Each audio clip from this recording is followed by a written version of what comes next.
Hello दोस्तों, नमस्कार। कैसे हैं आप? उम्मीद है कि आप सब लोग एकदम मस्त होंगे। तो स्वागत है आपका फिर से आपके अपने यूट्यूब चैनल एम्बिशन क्लासेस 2019 में। तो दोस्तों, जैसा कि हमने लास्ट क्लास में पार्ट 7 में हमने क्रिस्टल फील्ड थ्योरी का पूरा एक्सप्लेनेशन दिया है, फुल 1 to लास्ट तक, बेसिक से एडवांस तक। तो दोस्तों, हमारा एक छोटा सा फेर आता है, आज टॉपिक हम डिस्कस करेंगे पार्ट 8। तो चलिए दोस्तों, बिना टाइम गवाए स्टार्ट करते हैं अपना आज का टॉपिक्स। चलिए दोस्तों वीडियो को लास्ट तक देखना है। और आज हमारा फिर से क्या रहने वाला है, कोऑर्डिनेशन कंपाउंड। कोऑर्डिनेशन कंपाउंड है चैप्टर का नाम दोस्तों, क्लास 12 से है। और पार्ट हमारा रहने वाला है, पार्ट हमारा होगा 8 पार्ट।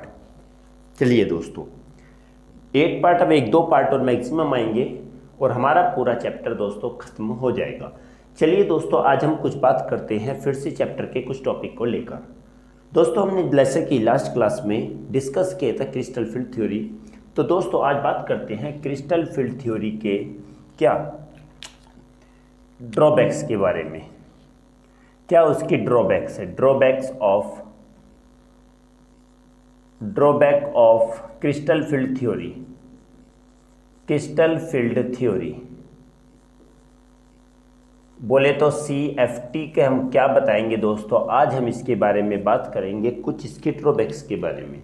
तो दोस्तों, हम ड्रॉबैक्स के बारे में कहें तो इसने सब कुछ बताया, फॉर्मेशन भी बताया कोऑर्डिनेशन कंपाउंड का, स्ट्रक्चर भी बताया, कलर भी बताया और मैग्नेटिक कैरेक्टर को भी एक्सप्लेन किया। किसने? क्रिस्टल फील्ड थ्योरी ने। बट नहीं कर पाया तो क्या कि ये किस पर अकाउंट नहीं दे पाया, हमने ये बताया कि ये कोवेलेंट कैरेक्टर होता है। ये बताया गया है कि कोवेलेंट कैरेक्टर होता है किस किस के बीच में, लिगेंड्स और सेंट्रल एटम के बीच में कोवेलेंट कैरेक्टर पाया जाता है। उस चीज़ को ये नहीं बता पाया, उस पर ये कोई अकाउंट नहीं बना पाया, उसके बारे में ये भी एक्सप्लेनेशन नहीं दे पाया दोस्तों। चलिए बात करते हैं। दिस थ्योरी एक्सप्लेन, दोस्तों पहले लिख देते हैं कि this theory explain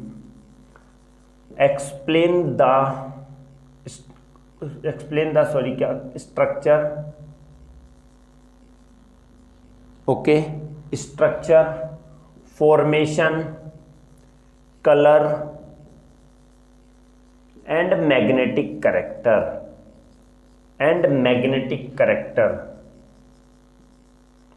of the coordination compound. ये तो बताया इसने कोऑर्डिनेशन कंपाउंड के बारे में, कोऑर्डिनेशन कंपाउंड्स के बारे में क्या क्या बताया कि इसने स्ट्रक्चर के बारे में भी बताया, फॉर्मेशन के बारे में भी बताया, कैसे बनते हैं, स्ट्रक्चर क्या होता है, कलर के बारे में भी बताया और मैग्नेटिक कैरेक्टर के बारे में भी बताया।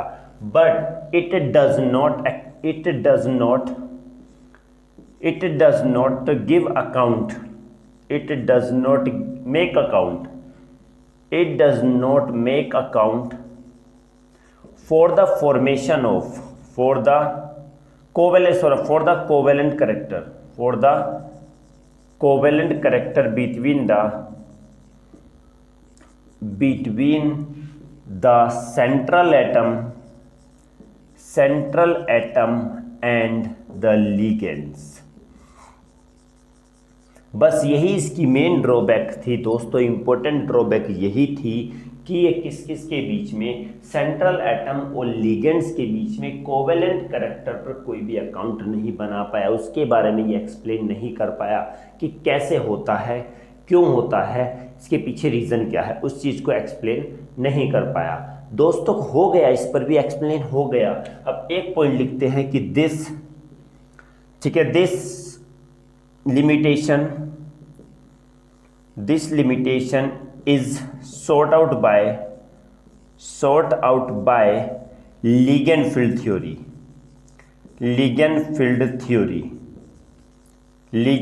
theory and molecular orbital theory।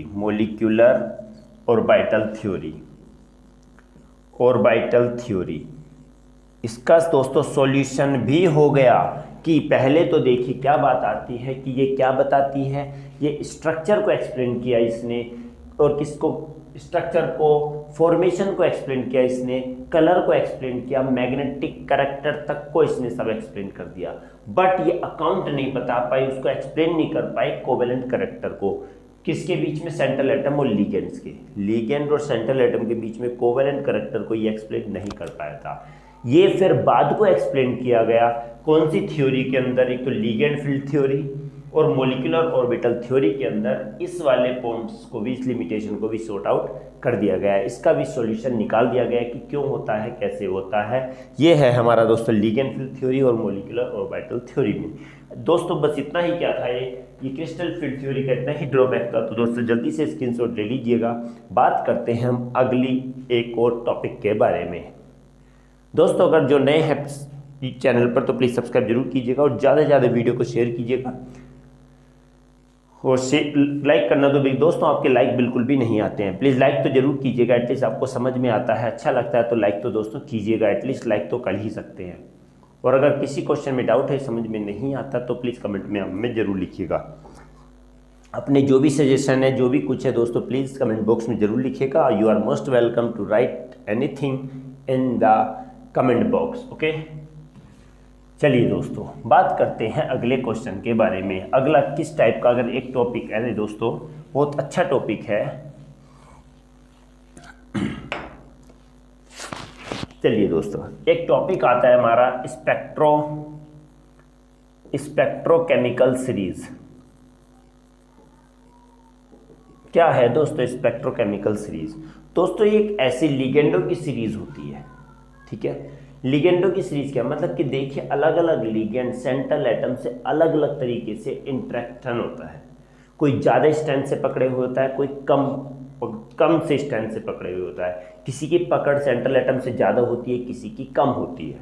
तो इसी बेसिस पर लिगेंडों की एक सीरीज बनाई जाती है, ठीक है। किसके बेसिस पर? Strength of their interaction with the central atom. लिगेंडों की स्ट्रेंथ से, कैसा कि उसकी सेंट्रल एटम के साथ कैसा इंटरेक्शन है, इसी स्ट्रेंथ के बेसिस पर लिगेंडों की एक सीरीज बनाई जाती है और उसी सीरीज को हम क्या बोलते हैं?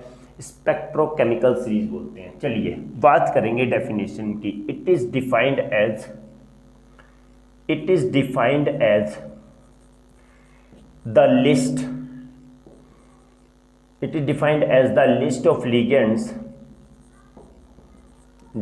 Of ligands are arranged on the basis of strength of their interaction with the central atom। देखिए सेंट्रल एटम के साथ क्या होता है कि लिगेंड का इंटरेक्शन कैसा है, उसी स्ट्रेंथ के बेसिस पर क्या की जाती है? एक सीरीज तैयार की जाती है और वही सीरीज क्या कहलाती है? स्पेक्ट्रोकेमिकल सीरीज कहलाती है। तो लिखेंगे the increasing order of this series are as. चलिए दोस्तों इसमें क्या आएगा? सबसे पहले इसमें अगर बात करें तो आई आएगा, आई माइनस सबसे कम होता है। उसके बाद होता है बी आर का बी आर का इससे ज़्यादा होगा। उसके बाद किसका होगा दोस्तों? सल्फाइड का होगा। फिर होगा SCN, हमें पता है कि थायोसाइनेट का होगा, ठीक है। फिर किसका होगा? Cl का होगा, ठीक है। सुनो सुसेन कल नाटो NO3 का होगा दोस्तों। फिर होगा नाइट्राइड का, ओके ध्यान से रखना। नाइट्रो के बाद किसका होगा? फिर का होगा। फिर हाइड्रोक्सी, ओके। फिर हाइड्रोक्सो ऑक्सीलेट होगा C2O4 2-। ओके समझ के एक एक चीज समझ के चलना है, एक एक चीज दोस्तों। इसमें फिर किसका होगा? वाटर का होगा। उसके बाद फिर किसका होगा? फिर होगा NCS का होगा। NCS के बाद दोस्तों किसका होगा? CH3CN का होगा। CH3CN के बाद P पायरिडीन का होगा और उसके बाद हमारा होगा NH3 का। तो दोस्तों क्या है? ये एक हमारी सीरीज है, ये सीरीज है हमारी क्या? Spectrochemical series. तो समझ के चलिए कि इसमें सबसे ज़्यादा जो इंट्रैक्शन होता है किस लिगेंड का इंट्रैक्शन सेंट्रल एटम के साथ सबसे ज़्यादा होता है, वो होता है NH3 का। और सबसे कम जो होगा इंट्रैक्शन किसका होगा, आयोडाइड आयन का। तो देखिए इधर ब्रो, सुनो इधर ब्रो, सुनो सुसैन, कल नाटो नाई, ठीक है, इधर ब्रोदर, इधर ब्रो मतलब कि इधर ब्रोदर, सुनो सुसैन, कल नाटो नहीं, फिर OH, ठीक है, फिर OH ऑक्सीलेटो पानी, फिर OH ऑक्सीलेटो पानी, एस्फे तो हमारे लास्ट के क्या हो जाएंगे, NCH CH3 CN और पाई NH3। क्या, इधर ब्रो, इधर ब्रोदर, सुनो सुसैन, कल नाटो नहीं, ठीक है, कल नाटो नहीं, फिर OH ऑक्सीलेटो पानी, उसके बाद हो जाएगा NCS minus CH3 CN cyanide, पायराइड पीवाइड हो गया, NH3 अमोनिया। तो कहेंगे सबसे ज़्यादा जो स्ट्रेंथ होती है वो किसकी होती है, NH3 की होती है। सबसे कम स्ट्रेंथ होती है आयोडीन की। When we are moving from iodide ion toward the NH3 then the क्या strength of interaction with the central atom increases, क्योंकि क्या होती है कि इसकी स्ट्रेंथ धीरे धीरे धीरे धीरे बढ़ती जाती है। और यही सीरीज हमारी क्या कहलाती है, जिसमें लिगेंड्स को अरेंज किया गया है उनके इंट्रैक्शन की स्ट्रेंथ के बेसिस पर कि उनकी सेंट्रल एटम के साथ कैसी स्ट्रेंथ है। तो यही सीरीज ऑब्टेन होती है, इसी को हम क्या बोलते हैं दोस्तों, स्पेक्ट्रोकेमिकल सीरीज बोली जाती है। क्या बोली जाती है, स्पेक्ट्रोकेमिकल सीरीज। इसको लर्न कर लीजिएगा दोस्तों अच्छे से, क्योंकि ये मेन इंपॉर्टेंट है दोस्तों। जल्दी से दोस्तों स्क्रीनशॉट ले लीजिएगा। बात करेंगे आगे फिर एक क्वेश्चन के बारे में, फिर देखेंगे, छोटा सा पार्ट है दोस्तों। चलिए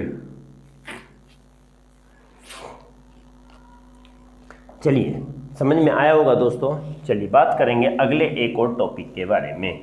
तो दोस्तों अगला टॉपिक भी क्या है, बहुत ही इंपॉर्टेंट है, बहुत ही अच्छा है, कंपैरिजन है दोस्तों। ठीक है, कंपैरिजन करते हैं कि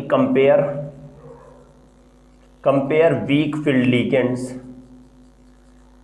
field ligand and strong field ligand. ध्यान होगा दोस्तों जब हम CFT पर आ रहे थे, with respect to the magnitude, question है दोस्तों इस टाइप का, magnitudes of crystal field splitting energy and pairing energy का रिप्रेजेंटेशन है P है, और हमारा क्रिस्टल फील्ड एनर्जी का है डेल्टा नोड। तो दोस्तों अब ये कहना है, क्या इन्होंने कहा गया है कि हमको कंपेयर करना है किस को, वीक फील्ड लिगेंड्स को और स्ट्रॉन्ग फील्ड लिगेंड्स को। ठीक है, वीक फील्ड लिगेंड्स को और स्ट्रॉन्ग फील्ड लिगेंड्स को। तो इसमें हमें क्या करना, कंपेयर करना है किसके बेसिस पर, क्रिस्टल फील्ड एनर्जी और पेयरिंग एनर्जी। सबसे पहली बात, चलिए आ जाइए दोस्तों, इसी का आंसर हमारा इसी में छिपा है कि दोस्तों हमने ये बनाया था इस टाइप से 1 2 3 4 5, 1 2 3 4 5, और फिर आके ये स्प्लिटिंग हो गया था दोस्तों। नीचे हमारा कितना था, 3 था, 1 2 3, और ऊपर हमारा कितना था, 1 2। समझ के चलिएगा बिल्कुल। ये हमारा EG स्टेटी ऑक्टाहेड्रल और ये हमारा T2G। ओके, आइए हमारा क्या कहना चाहिए, वीक फील्ड लिगेंड्स लिया हुआ है दोस्तों। वीक फील्ड लिगेंड्स के बारे में हमने बताया था, जैसे वाटर लिया था हमने, यहाँ पर वाटर होगा तो हमने कहा गया कि ये जो स्प्लिटिंग एनर्जी होती है यहाँ तक का जो होता है, ये क्या कहलाती है, crystal field splitting energy, delta node से रिप्रेजेंट करते हैं। समझ आया, समझ के चलना बिल्कुल। तो दोस्तों फर्स्ट केस की बात ये है कि अगर ये वीक लिगेंड होगा, तो इसके बीच में स्पेस, ये भी क्रिस्टल फील्ड भी क्या होगी, कम होगी। समझ के चलना, क्या क्रिस्टल फील्ड स्प्लिटिंग एनर्जी भी क्या होगी, कम होगी। तो फर्स्ट केस यही आता है कि क्रिस्टल फील्ड स्प्लिटिंग एनर्जी कम होगी, किससे होगी कम, किससे बताइए, किसे, पेयरिंग एनर्जी से कम होगी। तो क्या होगा, देन द फोर्थ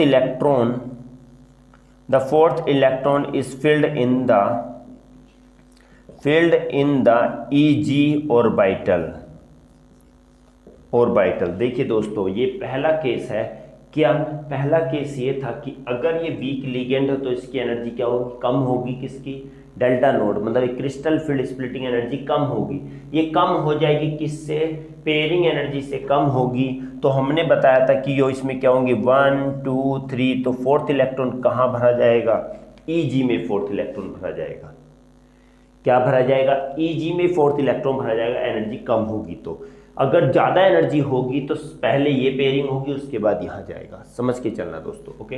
तो अगर ये क्रिस्टल फील्ड कम होगी तो यहाँ पर क्या होगा, ईजी में इलेक्ट्रॉन भरा जाएगा। Then electronic configuration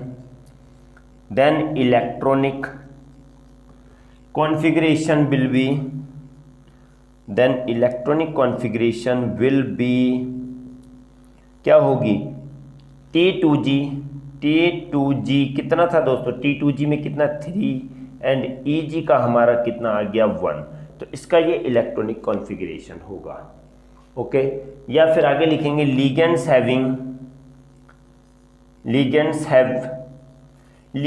have what, क्या देखिए यहाँ पर क्या लिखा गया कि delta naught less than P the complex will be ये लो स्पिन था दोस्तों, यहाँ पर लो होता था, यहाँ पर क्या हो गया, हाई हो गया। ध्यान रखिएगा दोस्तों, इस कॉम्प्लेक्स कैसा हो जाएगा, जब हाई स्पिन में इलेक्ट्रॉन यहाँ पर भरा जा रहा है, हाई ऑर्बिटल में इलेक्ट्रॉन, हाई स्टेट पर दो स्प्लिटिंग स्टेट है, first state second, high state पे जब इलेक्ट्रॉन भरा जा रहा है तो क्या होगा, हाई स्पिन कॉम्प्लेक्स कैसा होगा दोस्तों, हाई स्पिन का होगा। समझ के चलिए, क्या अगर ये कम होगा, क्रिस्टल फील्ड स्प्लिटिंग एनर्जी कम होगी तो क्या होगा, P से तो फोर्थ इलेक्ट्रॉन यहाँ पर भरा जाएगा। कम है, ज़्यादा होगा तो पहले ये पेयरिंग होंगे, मैंने क्रिस्टल फील्ड थ्योरी में बताया है। तो जब क्या होगा, यहाँ पर इलेक्ट्रॉन भरा जाएगा तो ये कहेंगे इसका इलेक्ट्रॉनिक कॉन्फ़िगरेशन क्या हो जाएगा, T2G में 3 इलेक्ट्रॉन, EG में 1 इलेक्ट्रॉन।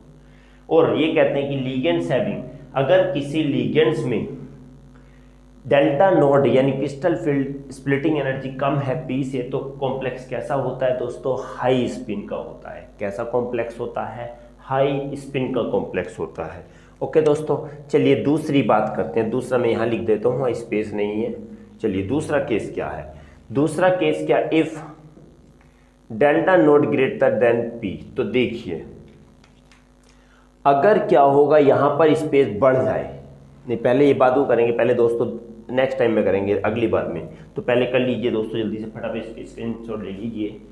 बात कर रहे हैं दोस्तों कंपैरिजन की, तो वीक फील्ड का हमारा हो गया कंपैरिजन, अब स्ट्रॉन्ग फील्ड को कंपेयर करेंगे। चलिए दोस्तों जल्दी से स्क्रीनशॉट ले लिए, जिसने नहीं लिया तो जल्दी से ले लीजिएगा। चलिए अब हमने लिगेंड यहाँ पर चेंज कर दिया, लिगेंड हमने क्या कर दिया, यहाँ ले लिया हमने NH3 ले लिया दोस्तों। लिगेंड्स NH3 ये क्या है, स्ट्रॉन्ग लिगेंड है, स्ट्रॉन्ग लिगेंड है ये। चलिए जब स्ट्रॉन्ग लिगेंड होगा तो दोस्तों यहाँ पर गैप क्या हो जाएगा, हाई हो जाएगा। ये गैप क्या हो जाएगा, हाई। दूसरी बात यही कही गई है कि अगर क्या होगा, डेल्टा नोट, सेकंड केस है, डेल्टा नोट ज़्यादा होगा, ये वाला अगर गैप ज़्यादा हो जाएगा तो फोर्थ इलेक्ट्रॉन कहाँ भरा होगा दोस्तों, यहाँ पर भरेगा। फोर्थ इलेक्ट्रॉन कहाँ भरेगा, यहाँ, क्योंकि ज़्यादा एनर्जी गैप हो गया, काफ़ी स्प्लिटिंग एनर्जी हो गई, तो इलेक्ट्रॉन यहाँ से जंप करके नहीं जा पाएगा। तभी जाएगा जब सारे के सारे पेयर्ड हो जाएंगे। समझ के चलना है, ओके। तो पहले क्या होगा कि यहाँ पर इलेक्ट्रॉन क्या होंगी, पेयरिंग शुरू हो जाएगी अगर हमारे पास इलेक्ट्रॉन है तो फोर्थ इलेक्ट्रॉन कहाँ भरा गया है, T2G में। फोर्थ इलेक्ट्रॉन कहाँ भरा गया है, T2G में इलेक्ट्रॉन भरा गया है, जिससे इलेक्ट्रॉनिक कॉन्फ़िगरेशन कितना हो जाएगा, T2G4 हो गया और Eg का कितना हो गया, 0। क्या हो गया, Eg का 0। तो ये कहेंगे कि जिस लिगेंड्स का क्या होगा, क्रिस्टल फील्ड स्प्लिटिंग एनर्जी ज़्यादा होगी पेयरिंग को एनर्जी से, तो कॉम्प्लेक्स दोस्तों क्या हो जाएगा, लो स्पिन। क्योंकि देखिए लो में ही सब भर रहे हैं, सारे के सारे इलेक्ट्रॉन नीचे वाली इसमें भर गए, ऊपर वाले में नहीं गए, नीचे भर गए, तो स्पिन कैसी हो जाएगी दोस्तों, लो स्पिन हो जाएगी। आई होप कि दोस्तों आपको कंपैरिजन समझ में आ गया होगा। तो जल्दी से दोस्तों स्क्रीनशॉट ले लीजिए। एक और बात करेंगे एक क्वेश्चन के बारे में। तो दोस्तों समझ में आ रहा है तो प्लीज़ चैनल को सब्सक्राइब जरूर कीजिएगा। जो नए व्यूअर है प्लीज़ चैनल को बिना सब्सक्राइब बिल्कुल भी नहीं जाइए दोस्तों, काफ़ी सारा आप लोगों को यहाँ पर मिलेगा दोस्तों। चलिए स्क्रीनशॉट ले लिया होगा दोस्तों। चलिए बात करते हैं अगले क्वेश्चन के बारे में। ओके चलिए एक छोटा सा क्वेश्चन देते हैं कि the magnetic movement of MnCl4 2- is 5.92 bm। Why हमने कहा गया कि मैग्नेटिक मूवमेंट MnCl4 2- का क्या होता है, 5.92 होता है। क्यों? तो दोस्तों मैंने एक ट्रिक बताई थी कि पॉइंट से पहले अगर 5 है तो जितनी भी डिजिट होगी पॉइंट से पहले उतने ही अनपेयर्ड इलेक्ट्रॉन होंगे। ठीक है, क्या देखिए पॉइंट से पहले क्या है 5, अगर मैं कहता 3.89 होता तो पॉइंट से पहले 3, तो 3 अनपेयर्ड इलेक्ट्रॉन होते हैं।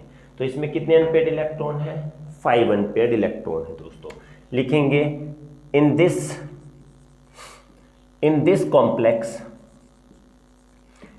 complex there are 5 unpaired electrons, 5 unpaired electron, 5 unpaired electron। okay, in this complex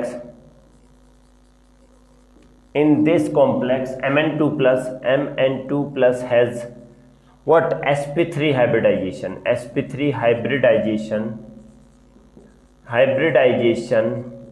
which shows क्या, tetrahedral structure, tetrahedral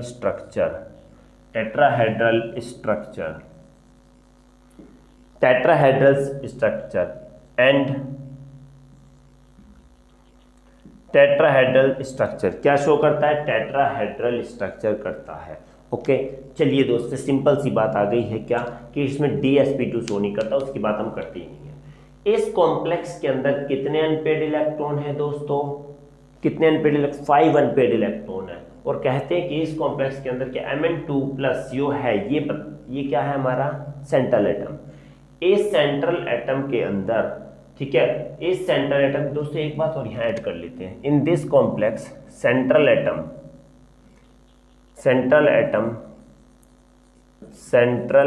in bracket में डाल दो Mn2 plus, central atom has 5 unpaired electrons. ये लिख लो, ये अच्छा रहेगा, 5 अनपेयर्ड इलेक्ट्रॉन्स, ये अच्छा लग रहा है दोस्तों, इसलिए मैंने लिखा है यहाँ पर। ओके चलिए दोस्तों, हाँ अब सही है, ठीक है। चलिए इस कॉम्प्लेक्स के अंदर क्या है कि जो सेंट्रल एटम है Mn2 प्लस, उसमें कितने अनपेयर्ड इलेक्ट्रॉन है, 5 अनपेयर्ड इलेक्ट्रॉन है। और दूसरी बात 5 अनपेयर्ड इलेक्ट्रॉन होने के कारण ही इतना Bm होगा। दूसरी बात एक और लिख सकते हैं, ये नहीं लिख, दोनों साथ लिखेंगे, एक एक नहीं। और इस कॉम्प्लेक्स के अंदर Mn2 प्लस कैसा है, इसमें हाइब्रिडाइजेशन sp3 हाइब्रिडाइजेशन है। और हम अच्छी तरीके से जानते हैं कि sp3 हाइब्रिडाइजेशन जो होता है वो क्या है, sp3 हाइब्रिडाइजेशन जो होगा और उसकी ज्योमेट्री होगी, स्ट्रक्चर होगा, वो कैसा होगा, टेट्राहेड्रल होगा। ठीक है, ये सारा चीज इजी है दोस्तों। सबसे पहली बात अनपेयर्ड इलेक्ट्रॉन है, दूसरी बात टेट्राहेड्रल स्ट्रक्चर है, क्यों, क्योंकि sp3 हाइब्रिडाइजेशन है। यही इसका दोस्तों रीजन है दोस्तों। जल्दी से दोस्तों स्क्रीनशॉट ले लीजिए दोस्तों। चलिए दोस्तों आज का क्लास बस इतनी ही थी, मिलते हैं अगली क्लास में फिर से इसी चैप्टर को आगे बढ़ाते हुए नए टॉपिक्स के साथ। कुछ ही टॉपिक्स बचे हैं दोस्तों इस चैप्टर में, तो जितने भी टॉपिक पढ़े हैं बिल्कुल मस्त तरीके से पढ़िएगा, ज़बरदस्त पढ़िएगा और तैयारी तो दोस्तों करते रहिएगा। तो मिलते हैं अगली क्लास में, अपना ध्यान रखिए ज़बरदस्त तरीके से। तो दोस्तों नमस्कार।